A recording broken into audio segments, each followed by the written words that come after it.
우리 사람은 누구나 음식을 먹어야 살잖아요. 그쵸? 이 배고픔이라는 게 사실 우리가 매일 느끼는 가장 기본적인 욕구인데요. 근데 과연 우리가 채워야 할 배고픔이 이 육체적인 것 딱 하나뿐일까요?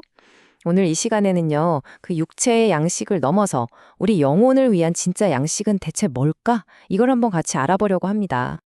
자, 우리가 채워야 할 허기가 그러니까 크게 두 가지로 나뉜다고 볼 수 있어요. 한쪽은요, 매일매일 우리 몸의 생명을 유지시켜주는 그러니까 좀 일시적인 육체의 양식이고요. 다른 한쪽은 우리 영혼을 지탱해주고 심지어 영원한 생명하고 연결되는 그런 양식인 거죠. 이 둘은요, 그 목적부터 결과까지 정말 근본적으로 다릅니다. 그럼 먼저 이 일시적인 양식이라는 게 도대체 어떤 한계를 가지고 있는지 아주 오래전에 한 사례를 통해서 한번 들여다볼게요. 이게 그냥 옛날 이야기가 아니고요. 왜 육체적인 만족만으로는 궁극적인 해답이 될 수 없는지 이걸 아주 강력하게 보여주는 예시라고 할 수 있습니다. 자, 시대를 저 멀리 구약 시대로 한번 가볼까요? 이스라엘 백성이 광야에서 길을 잃고 헤맬 때였어요. 그때 하나님이 정말 기적적인 방법으로 매일매일 먹을 걸 주셨거든요. 그게 바로 그 유명한 만나와 메추라기였죠. 이건 뭐 말 그대로 하늘에서 뚝 떨어진 음식이었습니다. 그런데 말이죠. 정말 흥미로운 점은 바로 그 결과예요. 신이 직접 내려준 그런 기적 같은 음식이었는데도 그걸 먹었던 사람들 그 누구도 결국 죽음을 피하지는 못했다는 겁니다. 참 냉혹한 현실이죠. 네, 바로 이 구절이 핵심을 정확히 짚어주고 있어요. 아무리 신성하고 기적적인 음식이라고 해도 그게 육체를 위한 것인 이상 그 효과는 일시적일 수밖에 없다는 거죠.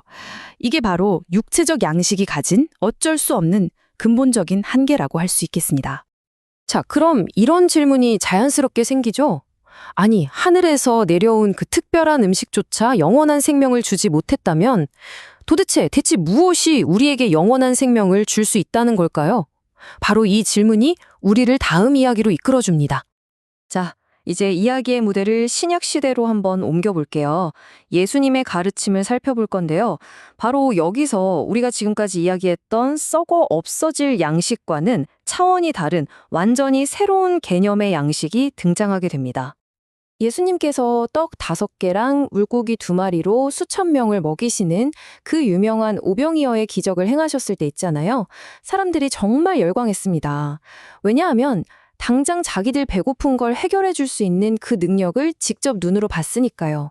그래서 이분이야말로 우리의 왕이다. 이렇게 만들고 싶어 했던 거죠. 바로 이 지점에서 사람들의 기대랑 예수님의 진짜 의도 사이에 엄청난 차이가 드러나요. 사람들은 그냥 배나 채워주는 그런 물질적인 왕을 원했던 거죠. 하지만 예수님은요, 훨씬 더 근본적이고 영원한 걸 주려고 하셨어요. 그게 뭐냐? 바로 자기 자신을 영적인 양식의 근원으로 내어주신 겁니다. 이때 등장하는 개념이 바로 생명의 떡입니다.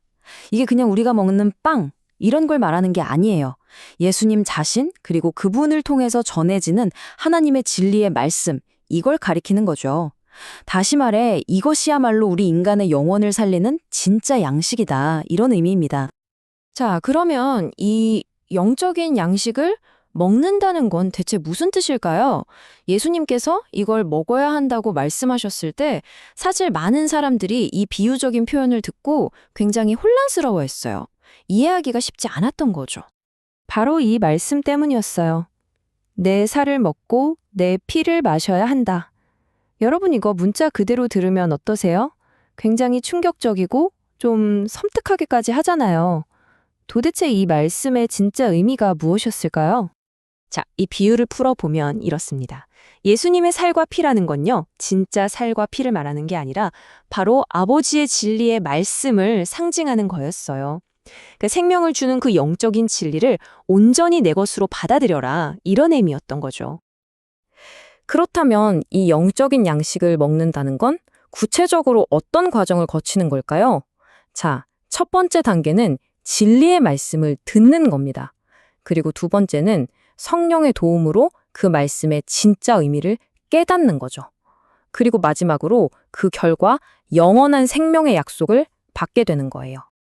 자, 이제 이야기의 결론 부분으로 넘어가 보겠습니다. 이 모든 과정 끝에 우리가 이 영적인 양식을 선택했을 때 얻게 되는 궁극적인 혜택은 과연 무엇일까요? 이 두 가지 길의 차이는 정말 명확해요. 생각해보세요. 우리 육체는 언젠가 사라지잖아요? 잠깐 있다가 없어지는 거죠. 그러니까 육체를 위한 양식은 결국엔 그 한계가 분명할 수밖에 없어요. 하지만 우리의 영은 영원히 존재하거든요. 그렇기 때문에 영원을 위한 양식이야말로 진짜, 진정으로 우리에게 유익한 거라는 거죠. 그리고 그 구체적인 결과가 바로 이런 것들입니다. 이 생명의 떡, 즉 진리의 말씀을 받아들이게 되면요. 죽었던 영혼이 다시 살아나고 또 죽은 자가 신령한 몸으로 부활해서 다시는 죽지 않게 되고요. 그리고 궁극적으로는 영원한 생명을 누리게 된다는 겁니다. 결론적으로 오늘 이야기의 가장 결정적인 핵심은 바로 이겁니다.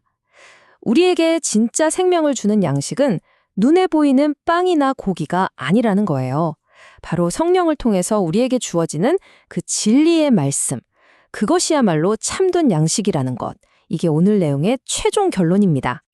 자, 오늘 이렇게 두 종류의 양식, 그리고 두 종류의 배고픔에 대해서 쭉 한번 살펴봤는데요. 마지막으로 여러분께 이 질문 하나를 던지면서 마무리할까 합니다. 여러분의 삶 속에서 여러분은 지금 과연 어떤 허기를 채우기 위해서 가장 애쓰고 계신가요?